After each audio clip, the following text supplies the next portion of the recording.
บรรยากาศเย็นๆพี่น้องอยู่เทิงหน่วยผู้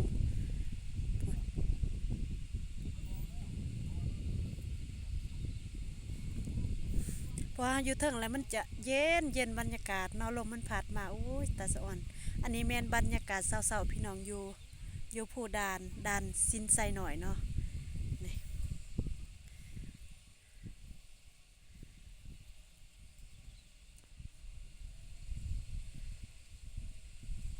ยายอะ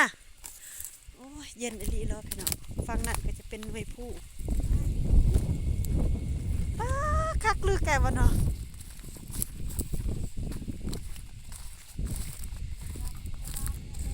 อุ้ยดิโทรศัพท์ก็เลยแจ้งปันใดเอามาเมินนะไอโฟนแจ้งแล้วล่างอยู่ว่าไอตะดุงเงยวะเนาะข้าเกยเนาะ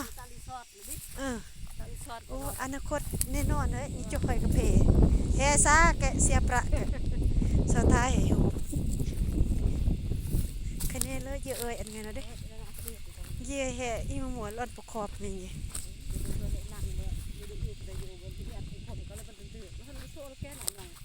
เย่เหรอ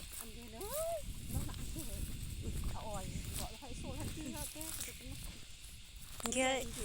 ยันว่าบ่ตระแดนแหกกะก็เลยประกอบหนูไปดินาเด้ตรีนรังอีดิ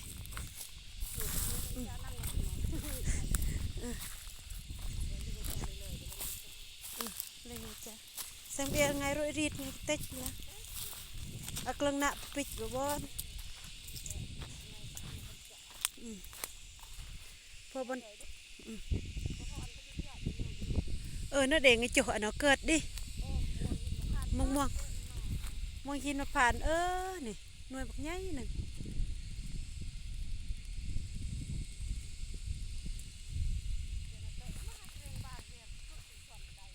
เออ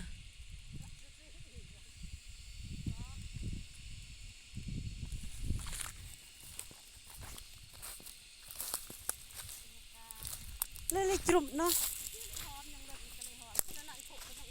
สร้างอยู่แล้วแก๊กตะมัตะแม่เพียมุกเออ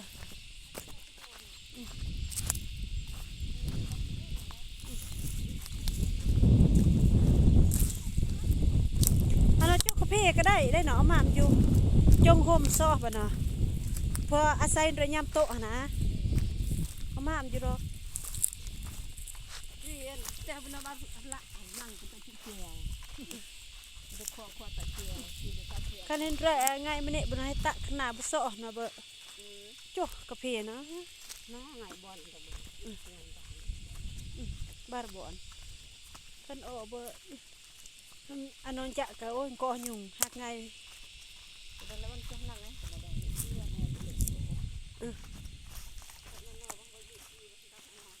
นอนั่งไงล่ะ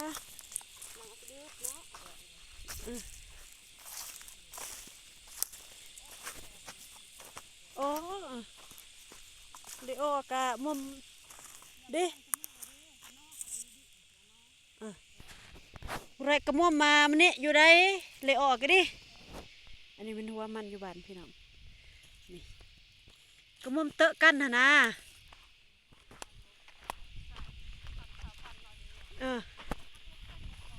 เลยกระเลยมันไงติ้งอันแต่ตะนอเลยนะหัวมันกระมุมยังไอ้หรอนะ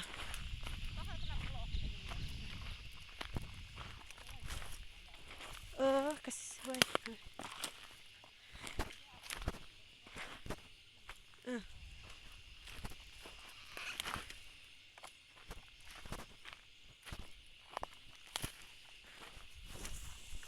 บรรยากาศยามเช้า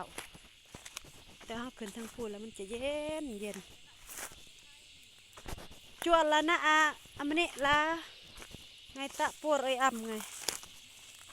ไรบุญดอเยอะมันเนี่ยเอาไว้เนี่ย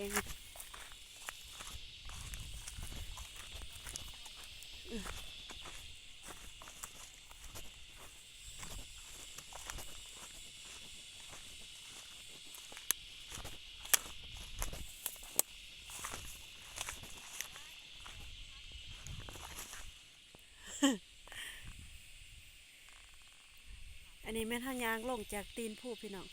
ถ้าเป็นขึ้นอีกจะมีอีกผู้สูงแห้งบรรยากาศดีๆนี่แม่นเขาจะเฮ็ดสวนมันเนาะแต่หัวอาจจะบ่ใหญ่หัวนิดหน่อยดินมันบ่ค่อยงามกำซา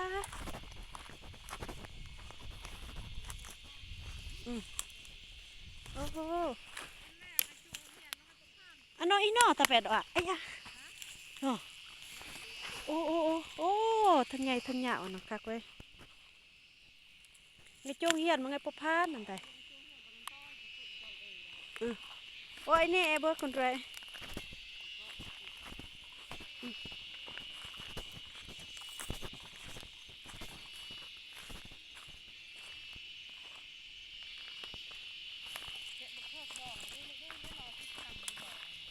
เละดื้อเนี่ย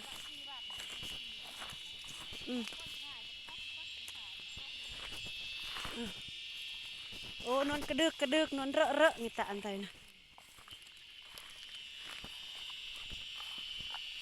นึกว่าดออะบอมเลย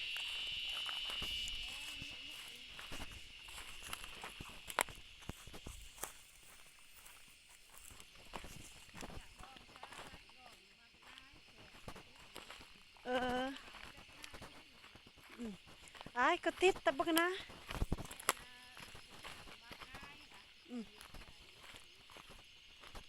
สามกะสามเกียมมีเกียมงี้ละก็ติดเมียนอีก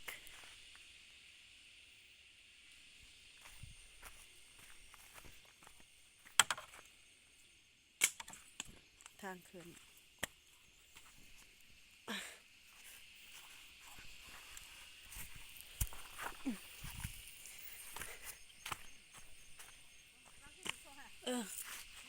เกิดดอกเลยหมดดอกซอจำตนวนงายะก็ยิ้มซอนนั่นแหละ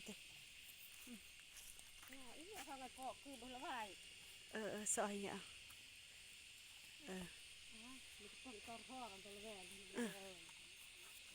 ดีไงหัวเรือไก่กรอกมียาเยอะนะ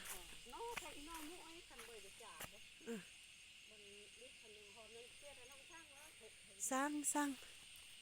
มื่อนาแอนบุดเอ้ยเป็นลาย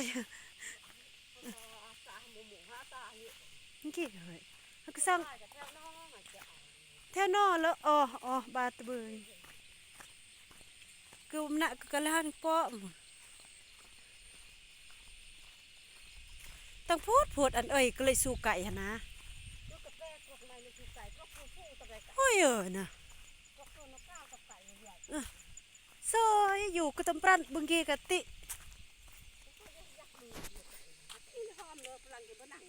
นาง